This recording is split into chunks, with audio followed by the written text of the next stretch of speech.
Good morning, good afternoon, or good evening, and welcome back to Bariatrics and Beyond, the podcast where we talk about life before, during, and beyond bariatric surgery. So grab yourself a drink and a healthy snack, pull up a seat, because today we have two in-person guests. We have Vegas locals, Kerry and Allison, who are both newlyweds, by the way. So congratulations. Thank you. Thank you. How are you guys? Good.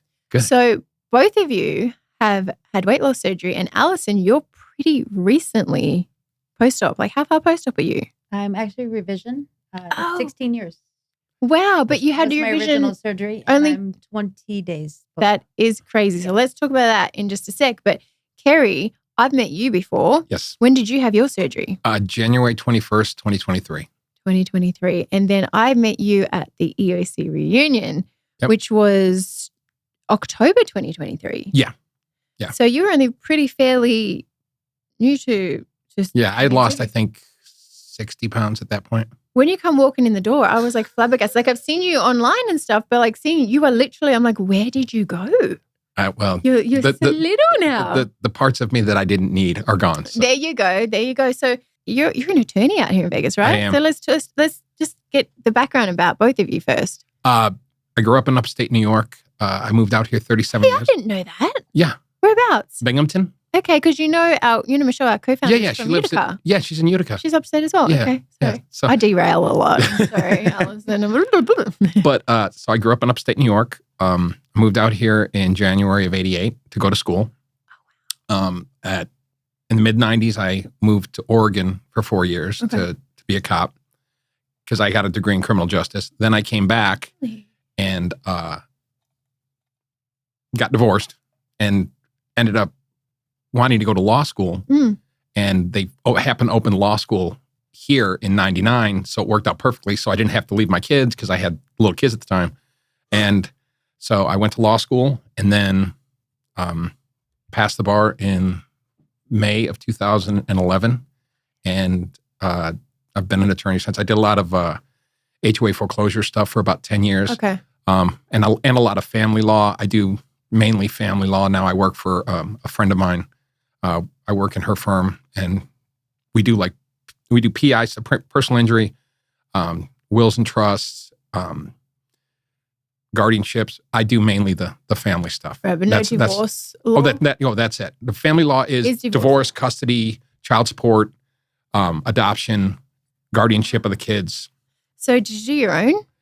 Well, I find that so fascinating. Well, the truth is, Allison is my final wife, but I was married 3 times and divorced.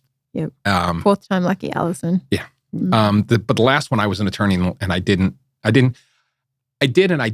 Uh-huh. But I hired a buddy of mine to make sure that I stayed in my lane because divorce law, family law is very emotionally charged. Yeah. And I needed somebody to make sure that, because I'm kind of a little animated and I love that word. I'm a little animated. and enthusiastic. There we go. So yeah. I needed somebody to make sure that I stayed in my lane. Stayed in your lane. Yeah.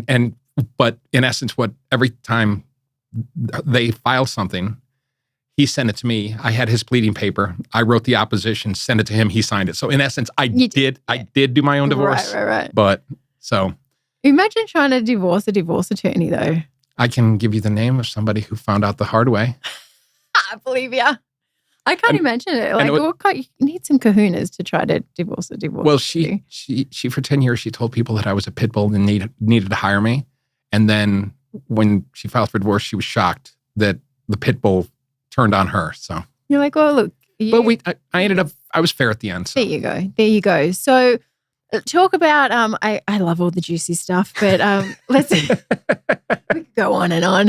But let's talk about weight. Let's talk about your weight loss story.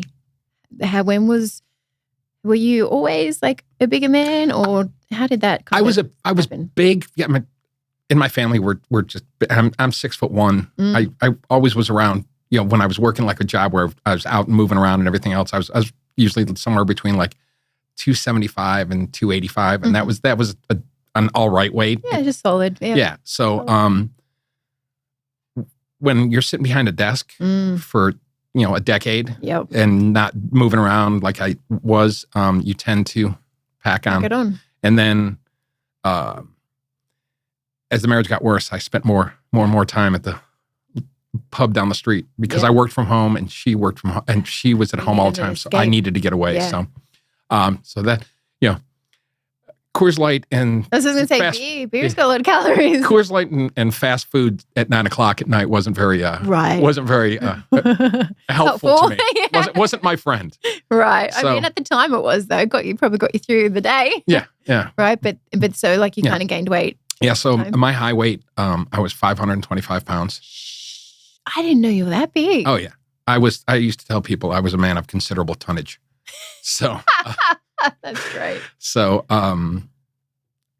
after I got divorced, I decided I needed to make a lot of changes. Okay. I quit drinking for over 3 years.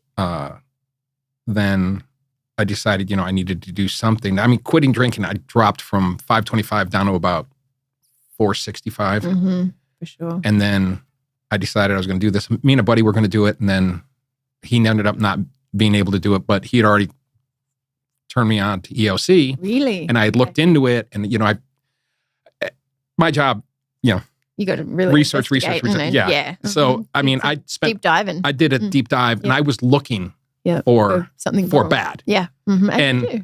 And I couldn't find it. I mean, there was it was all good. I mean, everybody talked about how great, of course, going to Mexico, that was a whole other thing. But so I decided I was going to do it. And like, as you know, in the States, you got to jump through 9 months to a year of hoops and psychologists and nutritionists. And I was like, I don't got time for that. Exactly. Like, yeah. I mean, I know what I want. I want to change. That's it. I don't need somebody to explain to me. I'm very much aware that I had a very toxic relationship with Ronald McDonald and the Burger King. Right. So I don't need, and their buddy Carl. Colonel, yeah. So I didn't need anybody I need to sit down. I've already done that. I've already done the mental work. But December of 22, actually December 19th of 22, I scheduled it and I was there a month later and it was a fantastic experience. I mean, I tell people all the time and I told Allison,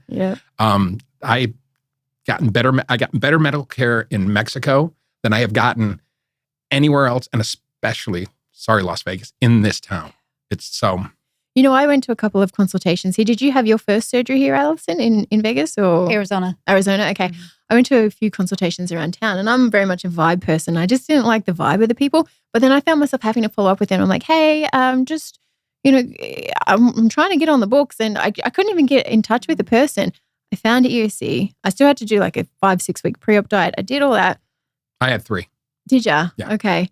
And I had the surgery and I think I was like a month or 2 post-op. And then I get a call from, hey, we're just following up with your inquiry about weight loss surgery. I was like, are you kidding me? Like, I've been trying to ring you guys. And it was like 5 months later. I'm like, I didn't have that kind of time to wait. Like, I'm 342 pounds at 5'3". I needed this like yesterday. But, but same thing. I didn't have a good experience with anyone here in Mexico. I didn't even do consultations. I think I did one, but I didn't even, that was like, well, I didn't know EOC or medical tourism was even a thing at the time. So I didn't know I had these kind of options until I just did some research and I was like, oh, shoot. Okay. So wait, this is the thing. And it's like $5,000. Yeah, well, that's the thing is it's $5,000 where if you did it in the States, even with surgery, your copay is going to be more than that. 100%. Exactly. And I'm like, if I'm going to pay $5,000 anyway, right? Why don't I just go and do it now? So exactly. And that's what I did. Nice. So 3 weeks of pre-op, if I never see another piece of asparagus. Oh, right. I'm like, or another soup broth. Right. And then, so tell me about your experience in Mexico. It was all good. I mean, I don't have a bad things. I mean, flew into San Diego. Did you have a companion or did you go yourself? I went by myself. Nice. Flew into San Diego. They picked me up. I think it was Mario at the time. He's a crazy driver. He was so fun though. Yeah. Took me to the hotel. Took me to the hospital to do all the pre whatever it is. And the EKG. All that. Took me to the hospital. Or took me to the hotel. Stayed that night. 7:00 in the morning. Over to the hospital.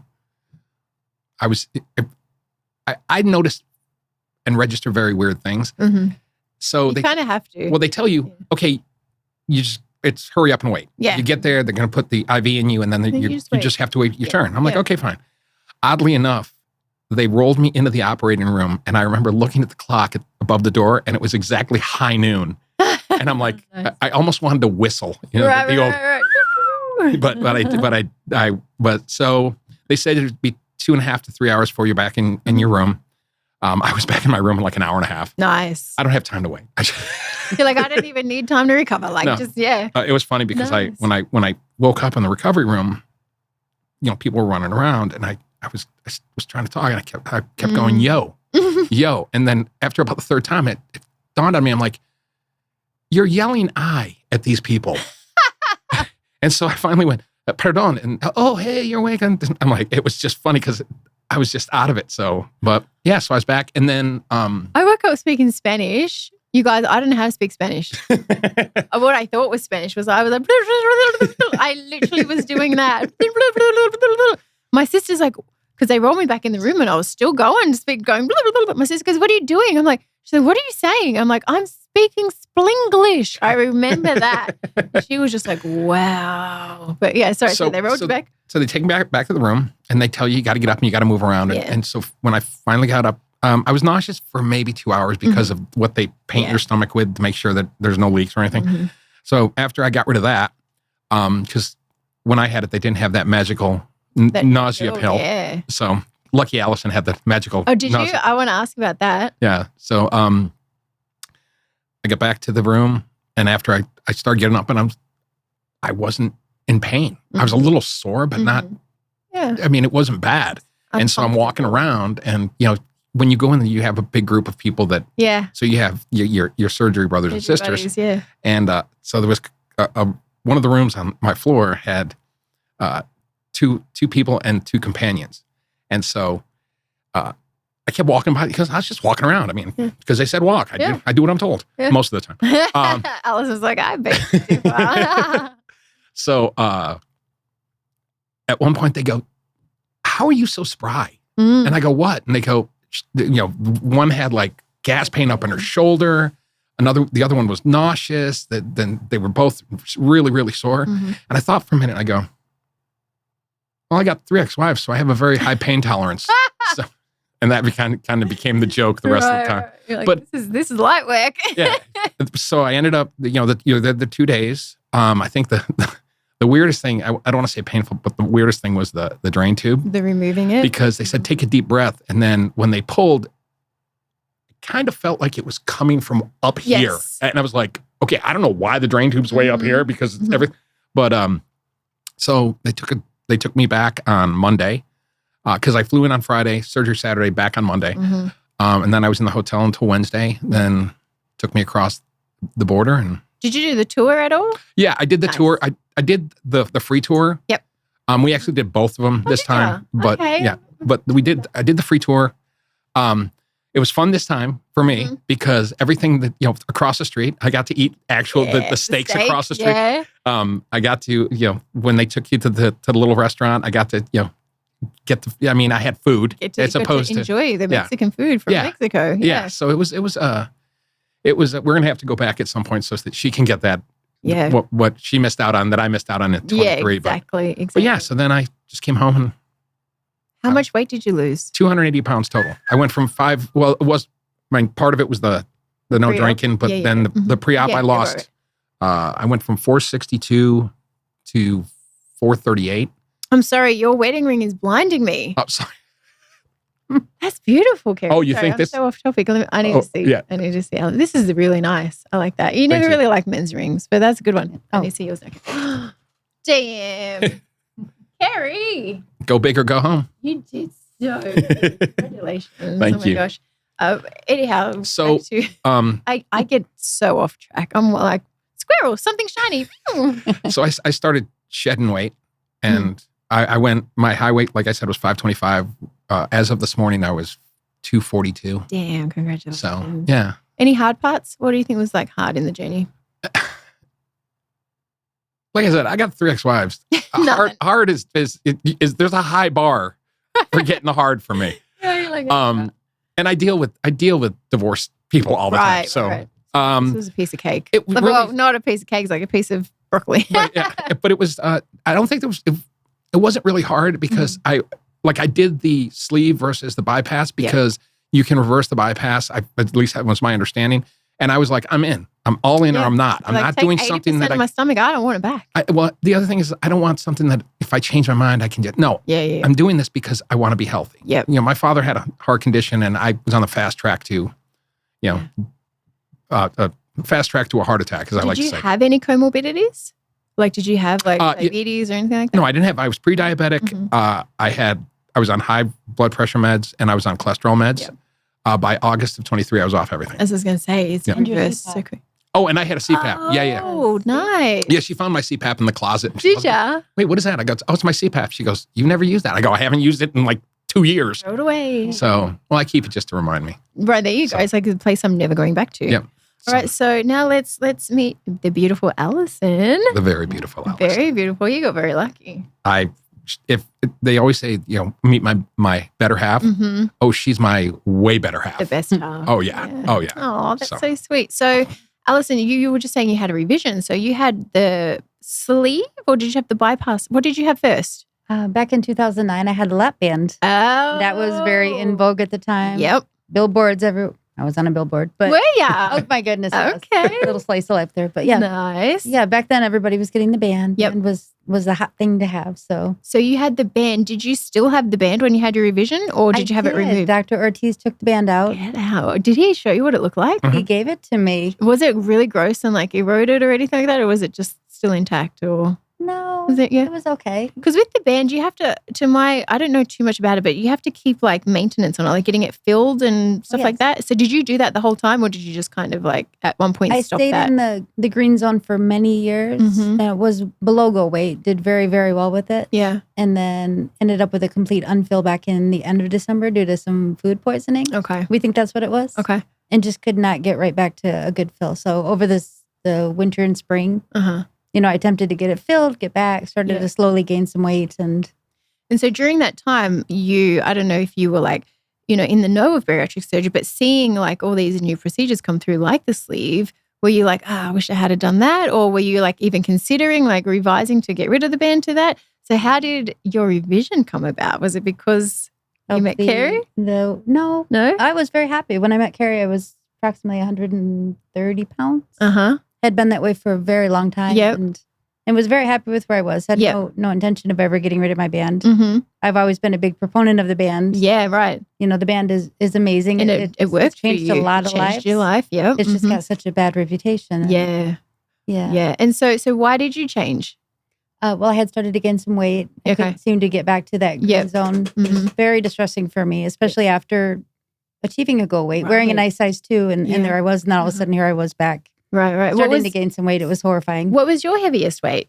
I started, right before I went for my first appointment. I think I was about 324. Damn. And you're short too. How short are you? 5'6". Oh, okay. Yeah. A little bit taller than me. But yeah. And then so you regain and then you thought, were you thinking, okay, I want to she didn't get there right before this surgery. This is where, if I may, my love. Yeah. Go. That was where she was when she got the band. Gotcha. When she got here and when she started gaining, she was very distressed about it, and so she didn't get up that high. She just a little bit. She was like 40 pounds. Yeah, which is a lot. And it felt like a lot to me. She's very distressed, and I told her it's more. I think 40 pounds is still a lot, but I think it's more mentally stressful. Because you never want to see yourself going backwards, right? And you never want to go back to a place where you ever were. So it is stressful. And I kept telling her, I go, if you want to do this, we can do this. And she's like, well, I don't know. And she's lovely in the way that she's like, no, that's a lot of money. I don't want to spend your money. I'm like, everything in my life is based on $400 an hour. Nice. So every time I look at something, I'm like, that's like 12 hours. You just break it down into hours. Yeah. Hey, Kerry, you hiring? No, just kidding. But so I finally, I let her decide, but I was very supportive of it. And I said, if you want to do this, because she was really struggling with the fills and she a lot of maintenance. It was very, I was seeing her stress and I putting boxes and boxes of clothing up in the closet that I'd worn for years. And she crying about it. And I wanted to do whatever I could That's so nice. to make sure that she was happy and that she could. Happy wife, happy life. Too bad I didn't learn that. Well, actually, I'm glad I didn't learn that until now. Right, so. exactly. Yeah. Plus coupled with some side effects that weren't. Right. That now have actually been. What were your side effects? Oh, I was having some rapid heartbeat. Things were not right, and I could never figure out why. A lot of anxiety and things like that. So when you decided, you know what, Kerry, I'm going to do it. How long was from you deciding to you actually scheduling? And did you know right away you were going to go to EOC as well? Because absolutely. Kerry did? Yeah? Yeah, not a question. Nice. Oh, yeah, because she's listened to me for almost 2 years talk about how great it is. Okay. Right. So you guys were together for... Well, it'll be 2 years in February, but... Okay. Yeah. That is so cool. And then, so when did you decide to do it? Back in May. Okay. I think was when we originally talked with Patrick. Okay. He's amazing, by the way. He is. Yeah. He's the only rooster in the hen's den. Patrick is the only male coordinator, but we love him. Yeah. And I do feel bad for him because he has to see a lot of us and our girls and our chats. And poor Patrick. So sometimes, because we have a group chat, for work, and there'll be sometimes he's like, I'm not looking, because we're just, she's like, oh shoot, we forgot Patrick's here. Just nothing. But poor Patrick. So he was amazing. So that was, you said May? It was in May. It was right before we started really getting into the thick of our wedding planning. Yes. And then you were just, I'm so mad that I missed you guys because I was in TJ at the same time. Exactly. Or it was like, there was like a day or so overlap or underlap or something. Yeah, we got there Friday and I guess you left Sunday. Yeah. I didn't even know you were going to be there. I would have totally seen you guys, but you should have messaged me. You know what? You got a lot on your plate. My focus was that her. makes sense. Yeah. That's so. And when Remy picked us up at the airport, he goes, I got good news. You're going to go today. Oh, same day. Yes. Nice. And so she, in the back, we're sitting in the van and she looks over and she goes, oh my God. No time to be nervous. It's happening. I kind of think that's better. Because I don't know, for me, I'm like, I don't want to, you think about it, you work yourself up. But if you got no time to be nervous, it's like, just go. Oh, trust me. And she was, well, what if we get all the way down there and they tell me I'm not going to, and I'm like, baby, it's going to be fine. Yeah. It's going to be fine. And that's these people the lobby. I'm like, oh, they're taking us out the back. I was so sure there was going to be a reason just I waiting. couldn't have it done. Yeah, but it all worked out. Yeah, they took us to the other lobby and I said, oh my gosh, they're taking us to the exit. They're going to show us out the door and we got to go home. This isn't going to happen. But that's great. So how was it? Two things. How was your experience in Mexico and how was it for you going back and seeing Dr. Ortiz and all the same people? Was he blown away by you? Let her go first. Okay. Okay. It was great. Yeah. Like I said, the healthcare is definitely a lot different than it's been here. And so when I had my band done, it was, again, a lot of hoops. It was about 9 months between, start to finish. Yeah. Insurance and nutrition and cardiac tests and everything else. So the fact that it was so easy and they got all the information they needed from, the brief interaction they had with me. And then they said, okay, you're a candidate. We'll take you to surgery. Nice. And that part was lovely. Everyone's so nice and compassionate there too, aren't they? Very. They're just so welcoming. It's Absolutely. Such a family vibe. And I don't know if that's just the Mexican culture, but it's so refreshing. They make you feel so comfortable. I think that's my belief is that's the atmosphere that Michelle and Dr. Ortiz want to create. And that's what they create. Yeah. I mean, I had so much fun with Abraham because Abraham was still a driver. So I had so much fun with Abraham and Mario. And I showed Dr. Ortiz the picture of me because of a year ago, March, I was at a Knights game and I took a picture and put it on Facebook with me and my grandkids. And a buddy of mine who lives in Florida, who is from New York, took a picture of me from July of 21 July of 22 and put me next to me. Right. And then sent it to me in the middle of the hockey game and it just creeped me out because I'm just this giant guy next to this. So right. So and I think sometimes we forget or we don't even realize that we were that big. I realized I was that, especially when I donated 22 suits and 18 dress shirts to Deseret Industries. Oh, I love Deseret Industries. I took all shop there. I don't care. I took all the fat Kerry suits and donated them. And you've probably made someone's day. Oh yeah. And I've made a number of clothiers day because I've ordered a whole bunch of new suits. So. Right, I bet. The best part of losing weight is when you're a fat guy, you are relegated to black, charcoal, or navy blue. I have all sorts of suits with all sorts of like vested suits because I mean it's fun. So how have you changed, like, with your job now with this new body? Has it changed, like, your confidence in being a lawyer, or you're always that? I also tell people that see me, they're like, "You've lost so much weight." I go, "Yeah, I'm literally half the man I used to be." And then they go, "Well, are you still the same guy?" I'm like, "Trust me, the body's smaller. The personality is still as large." I reckon it got bigger, probably. You're like, I got a little, this person is a little bit bigger. Yeah. It was really fun because COVID kind of put everybody out of the courtroom, so you didn't see a lot of people. We did a lot of what they call blue jeans, which is like Zoom. Right. A lot of hearings. So I didn't see, as I was losing the weight, I didn't see a lot of the judges.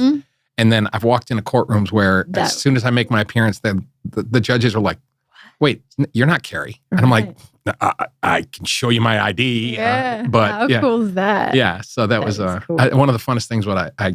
My CCW, when I renewed it, I went from a big, like, bloated tick picture to just like this. And I was like, suave. You're like, but, that's awesome. Yeah. So, but I actually had one attorney that had known me when she was a lawyer, or not a judge who had known me when she was a lawyer. And I had a case. I walked in and I talked to the DA. It was a juvenile criminal thing. And they gave me the offer. I walked out to talk to my client. When I walked out, she had said to the DA, she's like, "Who's that?" And the DA goes, "Oh, that's the defendant's attorney, Kerry Faughnan." And I guess she'd gone, "What?" And so when I walked back in to tell him, "Okay, we're good with the offer," the judge goes, "Mr. Faughnan, I had no idea who you were." And I've had attorneys that I've been walking next to them in the hallway, and I've called them by name, and they're like, look at me like, "Do I know you?" Right. Like I had one attorney, I was walking down the hall with her, and I go, "Hey, Melanie," and she's like, look at me like, "Do I know you?" And then I go, "Really?" And I smiled. She goes, "Oh my God!" Style hasn't changed. Yeah. That's cool. So Allison, you're 20 days post-op, so you're still on the post-op diet pretty much. So are you on like phase 4 now or phase 3? Kind of dipping my toes in the soft food. Okay, how's that going for you? Of it. Yeah. It's going well. Yeah. It's going well. It's bringing back memories from the lap band. Is it very different from the lap band, the post-op diet that you're on now? The lap band diet, it advances a little bit faster with the lap band just because it's less surgical and more of a tool. Yep. So it's a little bit different. So far, how are you liking the sleeve? It's interesting. I haven't really taken stock of how I like it or I don't like it. Right. So do you feel any different? No, not at all. Okay. Well, that's good. That's kind of good, I guess. I mean, because you don't want to be like, "Oh, this is." Everybody jumps up and says it's a miracle, and no, it's not. It's just I've tried to kind of keep the bariatric principles for all of these years. Yep.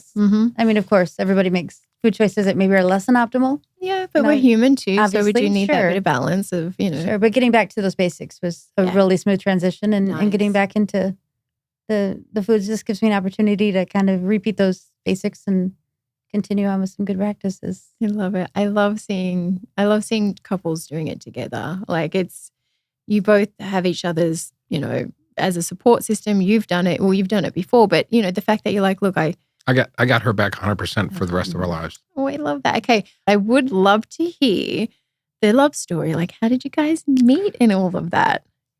You want me to go? Yeah, go ahead. Okay. So after my last marriage. Did you think you'd ever do it again? I didn't. Yeah. I was resigned to love. I was resigned to the fact I'm quite content. I like, a year afterwards, I bought a house. I was happy with me. I was doing, I didn't need anybody. Mm-hmm. I was cool. I was, doing my thing. And then in February of last year, my daughter just responded. In February of last year. If you need to. No. She just said okay. Okay. But in February of last year, this Facebook dating thing came up. Right. And I'm like, well, I'll don't check that out. I'm like, I've fallen victim. Yeah, I'm like, I'll look at it, but there's no chance in. It's just so user-friendly, Facebook dating. So like compared to the other apps. Well, oddly enough, I mean, within a couple days, this one, I'm like, damn. And it's funny because she says that she about the same time decided that she was going to do this thing. And so she looks at it and she goes, oh, I'll try it. And then she goes, and I got on there and there you were. Aww. And I'm like, and there I am. But so we started with the communicating through Facebook. And then really quickly, I'm like, we started communicating like through our numbers. And then I was like, I don't have time to do this chat thing for weeks and weeks. And I said, time is money. I go, look, exactly. Yeah. I go, look, I'm just going to throw this out there. Would you want to go to dinner tomorrow? And she's like, sure. And so. And Allison, us women, don't we just love a man that just takes charge? Oh, like as much as men don't have the time, we also don't really want to do the back and forth. Just ask me out already. Tell me where I need to meet you. And he said, where would you like to go? And I said, oh, you pick. Nice. Like, okay, this is nice to have all that pressure off of me to. Right. Oh, I don't care. You decide. And yeah, exactly. That comes the back later. okay. Yeah. Right. So. That's like, what do you want for dinner tonight? So. Yeah. So we ended up, I said, okay. So I ended up having to do, I'm helping a buddy of mine out and he had he's a lawyer also. And he had an HOA meeting because he does a lot of HOA stuff. For those who don't know, it's homeowners associations, which are Nazi organizations, I believe. But I'm always getting in trouble. Yeah, so they don't like pink front doors. Apparently, they don't like anything. Right. And usually the people that are running them are like 100 years old and have nothing better to do but drive around in their cars and like talk about your weeds. Yeah. So anyway, I also derail. Love it. But so I ended up having a meeting at this HOA meeting that he needed me to cover at 4:00, like across Sahara from where she lived. Oh, nice. So I go, hey, just FYI, I'm going to let you know, I'm probably going to be in a suit because I got to do this, but I'm like right next to you. So I just don't want to show up in a suit and have you be super casual and not comfortable. Right. So I let her know. Yeah, right. And so I do what I do. I bought flowers and I showed up and I went up to the door. And as I went for the door, she happened to open it simultaneously and screamed. Oh. What was your first impression? And so. I'm used to waiting in the car honking the horn. So. Yeah. Right. So, right? Oh, you know. Mm-hmm. Yeah. That's not how I was raised. Yeah. So we walk to the car. I open her car door. She gets in. I walk around the car. Before I get to the other side of the car, she has leaned across the car and opened my door. And I was like, hang on, all right, I'm not used to this. This is very interesting. Yeah. I go, this is a good thing. I've never had somebody do this. Yep. So we're talking and we get about 2 miles from our house and my phone, of course, rings because I'm on and it's like, well, my ringtone has been on silent on my phone for, 14 years, except in the car. And my ringtone is, I'm sexy and I know it. And as it rings, I'm like, oh my God. And I look at her and she just like looks at me and smiles. And then that was a pretty big opener though. You could have been like, well, you are, like straight the eyes. So I answer the call and I talk. And then after I hang up, I go, I'm sorry. I go, kind of my job. I am available to people. So if we get serious, kind of this is what you're going to be. Yeah. And she's very, very understanding of it. And she has been the whole time. But that's nice. So I go, she goes, where are we going? I go, I just picked this place. It's pretty nice. I thought we could go there. So we get on the 95, we go around, we get on the 215.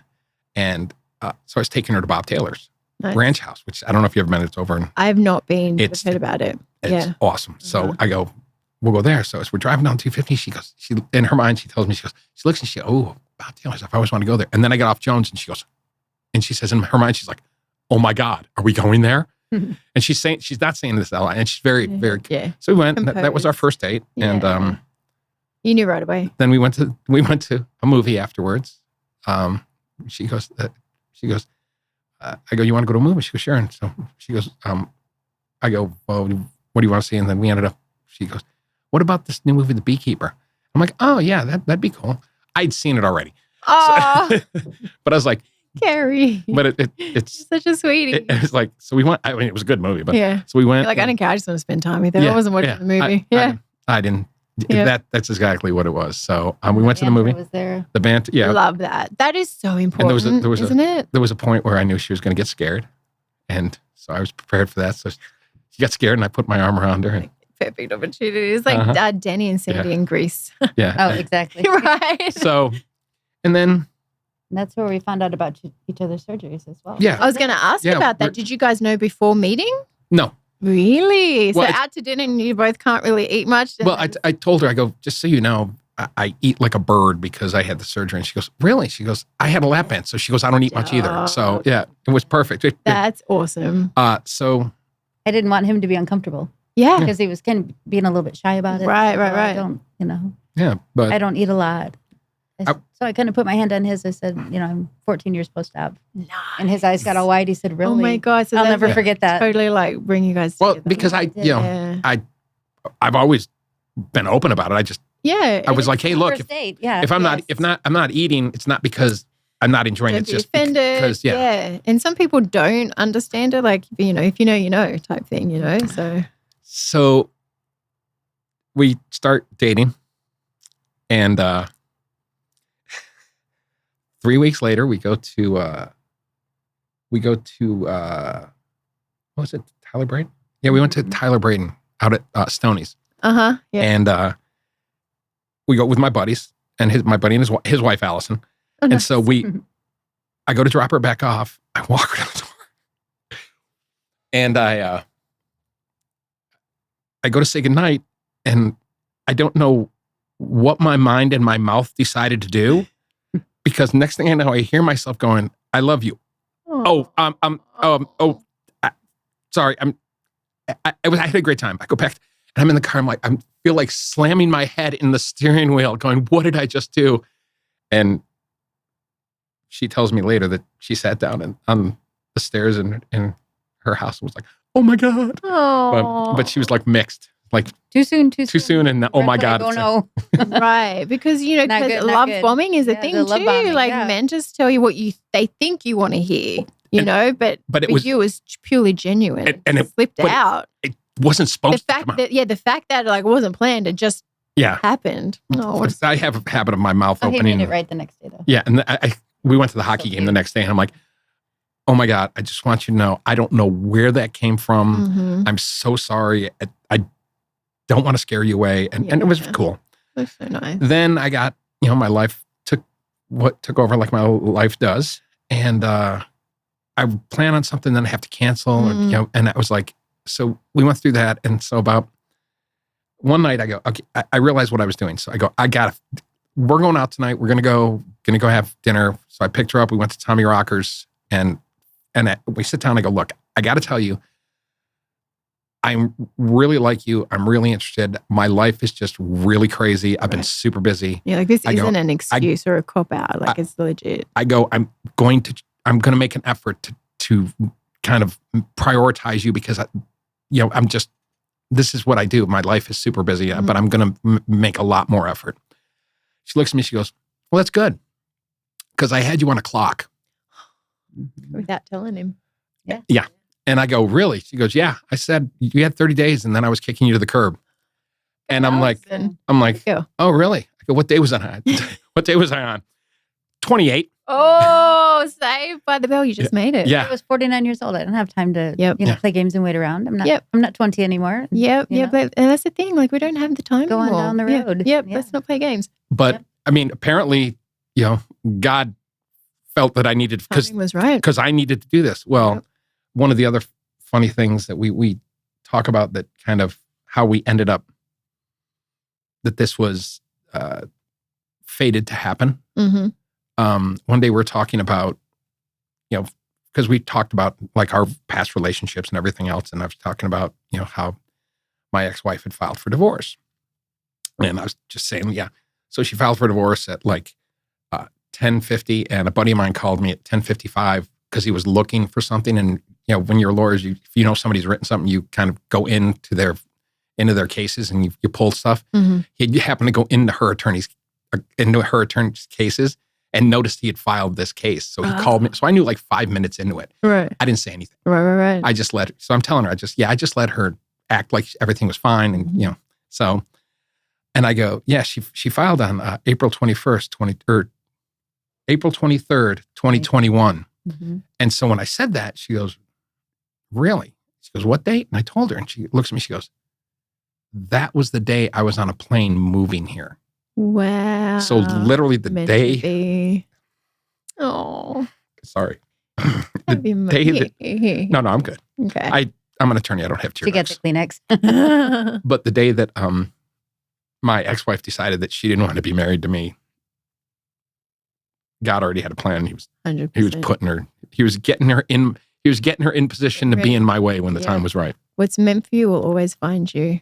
Yep. Always will. But all that time, we never ran into each other in Las Vegas. Mainly because she didn't take the freeways at all. Girl, I'm the same. I hate those freeways. I'll take the back streets all day long. The first time she came to my house, because she was living behind the Palace Station, she goes, there too. She goes, yeah. She goes, I'm leaving my house now. I'm like, oh, okay. 45 minutes later, she shows up. You're like, where do you live? I live at like Centennial and Losi. And I'm like, the I-15 sucks. I'm like, well, no, because I'm like, what took you so long? She goes, oh, I had to take side streets. I'm like, yeah. You can get on the freeway and be here in like 15. Nope. Oh, no. But once she figured it, then I got her on the freeway. Right. So now it's very quick. So I hate jumping on the I-15. I'll take the back roads. I hate it.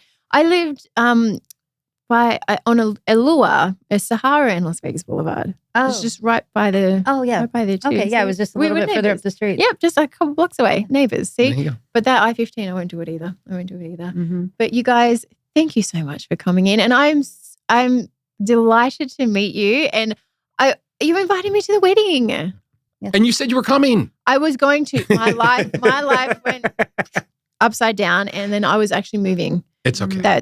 This year, busy. It's Saturday. This year has been an absolute doozy for me. I'm not even going to lie. It's probably been the worst year of my life, but we're powering on. It's the best year of your life. Ours is the best year of my life. I love that for you. It's the worst for me, but it is okay. It's okay. It is what it is, because you know what? Like you just said to me, when you were getting teary, I was feeling it as well. That divorce, and that day was the day that she came into your life, but trust the timing of things. Oh, yeah. We have to go through things. You have to close a door for another door to open. And that's kind of where I am in my life. And that weekend, I wasn't expecting to close a door that, like having to move anyhow.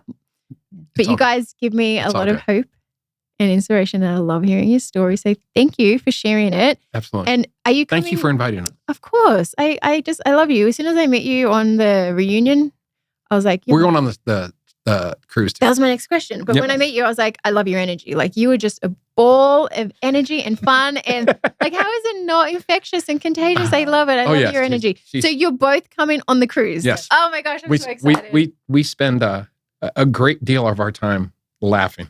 That's the best. That is the best. Because we have very similar personalities. I love it. And he made friends with the companions in Mexico, of course. Yes, of course he did. Yes, of course he did. He makes. I'm officer friendly. Yes. Yeah, and you know what? There's nothing wrong with that. I love that. Yeah. You're my kind of people. I love it. So you guys, thank you so much for joining us. Get off to trick or treating. You got 7 grandkids to get candy for. No worries. I have a certain skill set, so I'll get back to North Las Vegas in about 20 minutes. God bless you. Heaven help us. Yeah, he's the reason we don't drive on the highways. People like him. I love it. Oh yeah, we went down. One last story. We went to San Diego. Where did we go? Knott's Berry Farm. And nice. Because my grandkids have season passes, so we got season passes. Nice, of course. So we're coming back, and we went down there Labor Day. Memorial Day? Yeah, the end of May, whatever day that is. Yeah, one of them. Yeah. So we're on the way. We're coming back, and I'm in the desert, and my car goes fast, and so I'm like weaving in and out of traffic. She goes, "I'm just going to go to sleep because I'm going to be a nervous wreck if I watch you." You're like, I'm going to have a heart attack if I don't just close my eyes and not look. Because I told my daughter that it's probably scarier than the rides at Knott's Berry Farm. I told my daughter that I could make it from Knott's Berry Farm to Las Vegas in just over 2 hours. Or no, just over 3. Just under 3. Under 3. Yeah. And what kind of car do you have? I have a number of them. Was the Porsche. Was it in the Porsche that day? What color is it? Black. So I can stay away. No, I do tour with a buddy of mine. Oh, do you? Nice. Yeah. Okay. So I have 4 cars that I rent them. I want a Porsche. Well, I have a Macan. I have the SUV. Oh, okay. Yes. Yeah, and then I have a 2019 CLS 450 Mercedes. Nice. I have a 2017 Mercedes S550 convertible. And I have a 2020 C300. And then I bought her a Jaguar, but it turned into a money pit. Yeah. So I just got rid of it and bought her a 2006 Mercedes SL55. Nice. Yes. You got a fleet. I have a certain car that I like. So it is what it is. You like what you like. You work hard, and you deserve to get everything. And they make me money. So exactly, it's an investment. Yep. That's how you got to look at it. Yep. I talk myself into things like that too, and I'm like, you know what? This could actually make you money. It doesn't, but that's how I convince myself. It doesn't actually end up making me money, but she yesterday showed me a 2007? Bentley? Yeah, 2007 Bentley flying spur, and I'm like, it's only $38,000. I'm like, it's British Racing Green. It's only got 25,000. No, I'm not doing more cars. No more cars. But put it on tour. I can make you money. Oh no, if I bought that one, that would be my daily driver. Right. So this is how I am with Barbies, and I'm like, no, but she's vintage. Like if I was to sell her, like I could make some money, and then I'm never going to sell them. You know what I mean? But that's how I convince myself, right, to buy it because it will make me money. I'm just not going to do it. But oh shoot, anyhow. All right, you guys. Well, thank you so much for being here. It was really nice to meet you, and I can't wait to cruise with you guys. That's going to be awesome. Yeah, it's going to be so much fun. Can't wait. Love you guys. Thank you so much. Thank you. Love you too. And we'll join you next week on Bariatrics and Beyond. Bye, guys.